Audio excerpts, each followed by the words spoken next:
What is going on, you guys? Welcome to my channel where we talk all things money, real estate, personal finance, and entrepreneurship. In today's video, we're going to be going over 7 ways on how you can invest $100. Number 1 is going to be stocks. Investing in stocks is a very common way on how people invest their money. The cool thing about this is that you don't need the exact share price to start investing in stocks. For example, at the time of this video, Amazon's price per share is $3,300, but you don't need to have $3,300 to invest in an Amazon stock. Most platforms allow fractional share investing, which allows you to buy any dollar amount of shares. This allows you to either invest $10 or $100 and get a piece of an Amazon stock. Number 2 is going to be your 401k. The easiest way to invest your money is through your 401k. Most people who have regular jobs have a 401k as their retirement plan.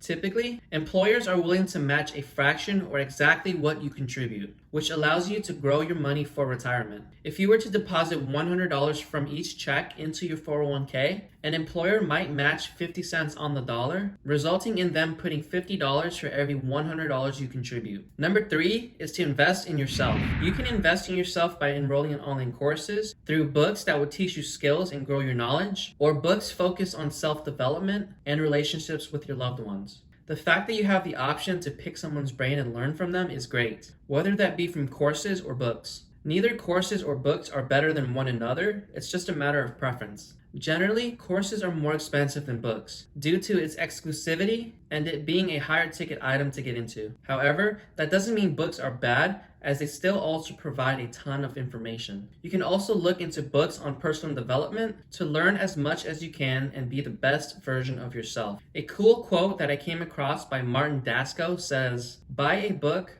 buy a bottle of vodka, and take a buddy out to lunch. The book should be a biography so that you study someone who has done what you want to do. Vodka should be for a wild night out of town. Take a successful friend out to lunch and pick their brain." If you guys are getting any value in this video, please do me a favor, go ahead and like and subscribe. Each and every one of you do so will help this channel out tremendously and help reach more people like yourself.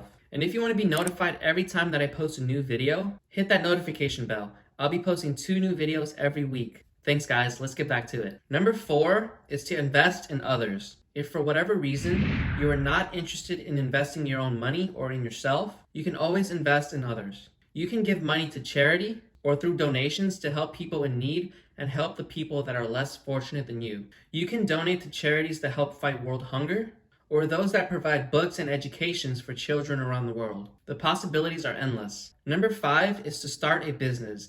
And yes, it's possible to start with $100. Another way to invest your $100 is to buy products from thrift stores and clearance sections, then flip them on eBay or through Amazon arbitrage. The idea of flipping products on eBay is to get products at a good price and obviously sell them at a higher price for a profit. Another idea is Amazon arbitrage, which is essentially the same concept but with Amazon. There are so many products to look for if you can get them at a good price. Shoes, toys, books, vintage clothing, and the list goes on. It's very possible to turn that $100 starting out to $1,000, and that $1,000 to $10,000. Number 6 are index funds. Index funds are similar to stocks, but instead of owning a piece of a single company, you own a piece of hundreds or even thousands of companies. For example, Fidelity's Total Market Index Fund offers small shares of over 3,300 companies, including the biggest companies such as Amazon, Microsoft, Apple, Google, and much more. This is a great option because it bets on the US market in its entirety instead of a single company, offering you diversification. Number 7 is paying off any bad debt. Paying off bad debt is crucial before getting into any investment. Bad debt is usually defined as debt with high interest rates. This means that if you have some credit card debt of $5,000, with interest, it could potentially grow to $10,000. That's not what you want. This is just an example, but it's very possible and it's probably happened to people before. Before considering any investments, it is best to eliminate bad debt to avoid the amount growing larger than it has to be. So I highly recommend to pay off any bad debt before getting into any investments. If you guys enjoyed this video and want to see more content like this, don't forget to like and subscribe. My goal is to give as much value as I can and make a bunch of content about money, real estate, personal finance, and entrepreneurship. If you guys have any questions or comments about investing, drop a comment below and I'll do my best to answer them. Don't forget to also follow me on all the socials. Also, go ahead and click that notification bell If you want to be notified every time that I post a new video, I'll be posting 2 new videos every week. Thank you guys so much for tuning in. Go get that money, and I'll see you in the next one.